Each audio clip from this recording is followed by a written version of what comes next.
उर्दू खबर के मुअज़्ज़िज़ दोस्तों, मैं हूं माजिद मलिक और आप तमाम देखने और सुनने वालों को अस्सलाम वालेकुम। नाज़रीन ग्रामी, किसी भी सियाती मकाम पर जाने के दो मकासद होते हैं। पहला कुदरती हुस्न को करीब से देखना, जबकि दूसरा उस कुदरती माहौल को पूरी आबोताब से महसूस करना होता है। लेकिन इस दुनिया में बहुत सी ऐसी जगह मौजूद हैं जो देखने में खूबसूरत तो हैं, लेकिन कभी कभार ये इंसानी मौत की वजह भी बन जाती हैं। आमतौर पर रेगिस्तान को ऐसी जगह माना जाता है जहां गर्मी, लू और पानी की कमी की वजह से लोग अपनी जान से हाथ धो बैठते हैं। वो कहते हैं कि जरूरत से ज्यादा गर्मी और ठंड इंसानी जिस्म को नुकसान पहुंचाती हैं। ठीक ऐसी ही एक जगह माउंट एवरेस्ट है। इस पहाड़ को देखने और इसकी चोटी तक पहुंचने का ख्वाब सैकड़ों लोग देखते हैं, मगर इस मकसद में बहुत ही कम लोग कामयाब हो पाते हैं। माउंट एवरेस्ट और इसके इर्द गिर्द की पहाड़ियां हजारों अफराद की मौत और उस दर्द की गवाह हैं जो बर्फीले तूफानों में फंसकर लोग महसूस करते हैं। यही वजह है कि माउंट एवरेस्ट पर चढ़ने वालों को गूगल नहीं बल्कि लाशें आगे रास्ता बताती हैं। आज हम आपको इसी खूनी पहाड़ से मुतल्लिक अहम हकायक बताने की कोशिश करेंगे। ताहम आगे बढ़ने से कबल यहां देखने और सुनने वाले मुअज़्ज़िज़ दोस्तों से सिर्फ इतनी गुजारिश है कि वीडियो को स्किप किए बगैर आखिर तक जरूर देखिएगा। तो आइए इस बुलंद तरीन पहाड़ से जुड़ी दिलचस्प बातें जानने की कोशिश करते हैं। मुअज़्ज़िज़ नाज़रीन ग्रामी, वो कहावत तो आपने सुनी ही होगी कि पहाड़ पर चढ़ने वाले का पांव अगर जरा सा भी फिसला तो वो खाई में जा गिरता है।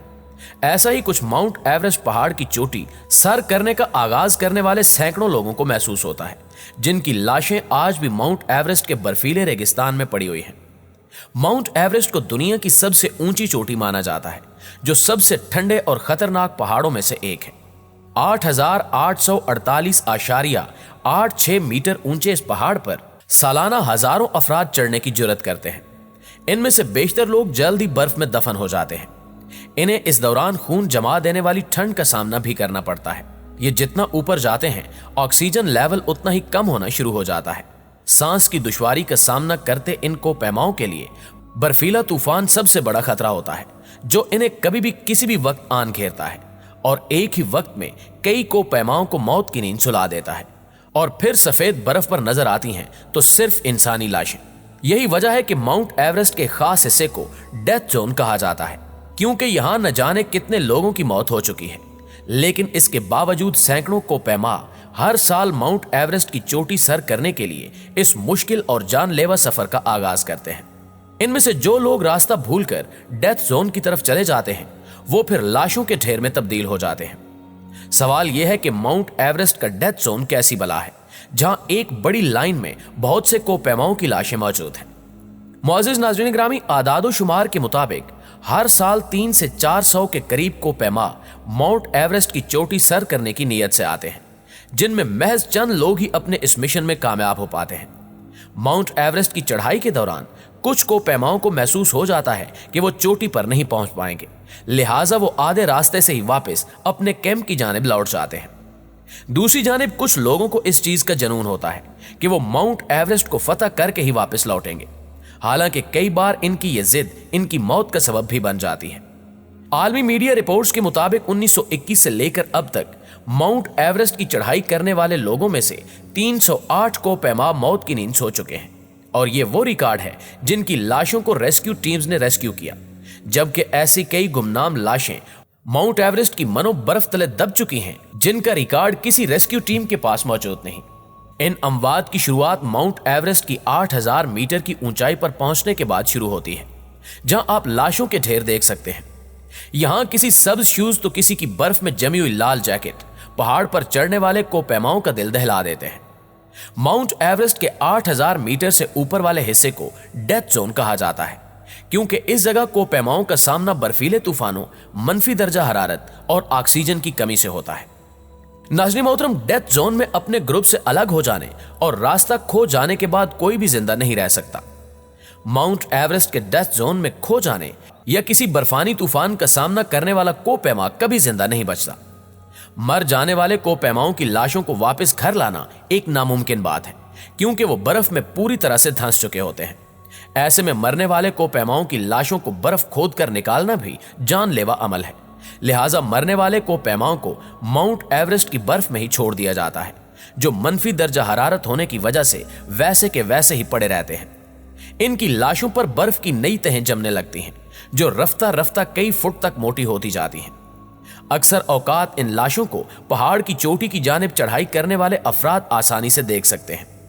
इनकी इस्तेमाल की गई चीजें सफेद बर्फ में पड़ी साफ दिखाई देती हैं। डेथ जोन में गूगल मैप काम नहीं आता। यहां दूसरे कोपैमाओं की पड़ी लाशें ही मैप का काम करती हैं और साथ ही साथ उस हिस्से तक पहुंचने वाले कोपैमाओं का दिल भी दहलाती रहती हैं। इन्हें देखकर दूसरे कोपैमा समझ जाते हैं और सबक हासिल करते हैं कि इन्हें कौन कौन सी गलतियों से इज्तनाब करना है। डेथ जोन में कई बार भयानक तूफान भी आ जाते हैं, जिनकी लपेट में आकर कई कोपैमा अब्दी नींद सो जाते हैं। डेथ जोन में पहुंचकर कोपैमाओं को एहसास होता है कि वो 8000 मीटर की ऊंचाई पर आ चुके हैं और आगे का रास्ता मजीद दुश्वार होने वाला है। डेथ जोन में पड़ी ये लाशें इन कोपैमाओं को यह भी बताती हैं कि अब माउंट एवरेस्ट को सर करने में 800 मीटर का सफर बाकी है। मुअज़्ज़िज़ दोस्तों, डेथ जोन में हर साल लाशों की तादाद में इजाफा होता नजर आता है, जो कई साल तक इसी हालत में पड़ी नजर आती हैं। इन लाशों की बढ़ती तादाद की सबसे बड़ी जिम्मेदार यहां पर होने वाली बर्फबारी है, जिसके बायस यहां का दर्जा हरारत -40 डिग्री सेंटीग्रेड रहता है।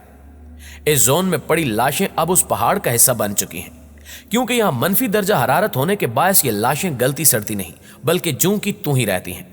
इस पहाड़ को सर करने के लिए कोपैमाओं को बहुत से खतरनाक घाटियों और फिसलन भरे रास्तों से गुजरना पड़ता है। इस दौरान अगर कोई कोपैमा फिसलता है तो बर्फ की बड़ी बड़ी चट्टानों से टकराने के बाद मौत को गले लगा लेता है। यहां आपको एक और दिलचस्प बात भी बताते चले कि 1 माह कबल नेपाल और चीन ने मुश्तरका तौर पर ऐलान किया कि दुनिया की सबसे ऊंची चोटी माउंट एवरेस्ट की ऊंचाई में पहले के मुकाबले में 0.86 मीटर का इजाफा हुआ है। दोनों ममालिक ने 8848.86 मीटर यानी 29,032 फुट की नई ऊंचाई पर इत्तेफाक किया। इससे पहले तक दोनों ममालिक में इस बात पर इख्तिलाफ था कि चोटी पर जमी बर्फ की टोपी को भी इस ऊंचाई में शामिल किया जाए या नहीं। चीन की साबका सरकारी पैमाइश 8844.43 मीटर थी, जो नेपाल की जानिब से की गई पैमाइश से 4 मीटर कम थी। माउंट एवरेस्ट चीन और नेपाल की सरहद पर वाक़ है और कोपैमा इसे सर करने के लिए दोनों अतराफ से चढ़ते हैं। नेपाल की वजारत खारजा और महकमा सर्वे के ओहदेदारों के मुताबिक दोनों ममालिक की सर्वे टीमों ने नई ऊंचाई पर इत्तेफाक करने के लिए मिलकर काम किया है। गुज़श्ता साल चीन के सदर शी जिनपिंग के काठमांडू के दौरे के दौरान दुनिया की सबसे ऊंची चोटी की नई पैमाइश का मुश्तरका तौर पर ऐलान करने का मुआहदा किया गया था। दोस्तों, कुछ माहिर अर्जियात का ख्याल है कि 2015 में आने वाले एक बड़े ज़ल्ज़ले का माउंट एवरेस्ट की ऊंचाई पर असर पड़ा था। नेपाल में 7.8 शिद्दत के ज़ल्ज़ले के नतीजे में करीब 9000 अफराद हलाक हुए थे और एक बर्फानी तोदा गिरने की वजह से माउंट एवरेस्ट के बेस कैंप के कुछ हिस्से भी बर्फ तले दब गए थे। उस हादसे में कम से कम 18 कोपैमा हलाक हुए थे। कुछ माहिरीन अर्जियात ने बताया कि ज़ल्ज़ले की वजह से एवरेस्ट की बर्फ की टोपी सुकड़ सकती है। साइंसदानों के मुताबिक हिमालय की कुछ और चोटियां जैसे लांगतांग हमल, जो काठमांडू के शुमाल में और ज़ल्ज़ले के मरकज के करीब वाक़े हैं, ज़ल्ज़ले के बाद इनकी ऊंचाई में कमोबेश 1 मीटर की कमी वाक़ हुई है। कई दूसरे साइंसदानों का यह भी कहना है कि दूसरी हिमालयाई चोटियों की तरह माउंट एवरेस्ट भी शायद वक्त के साथ साथ ऊंची हो गई है और इसकी वजह शायद उन टेक्टोनिक प्लेटों यानी अर्ज़याती परतों की जगह में तब्दीली है जिन पर यह बैठी हुई है। जी तो मुअज़्ज़िज़ दोस्तों, आज की वीडियो में बस इतना ही। हमेशा की तरह हमें आज भी उम्मीद है कि आज की यह वीडियो आपको बेहद पसंद आई होगी। वीडियो अच्छी लगे तो इसे लाइक करते हुए अपने दीगर दोस्तों के साथ भी शेयर कर दीजिए। इंशाल्लाह आपसे मुलाकात होती है अगली वीडियो में।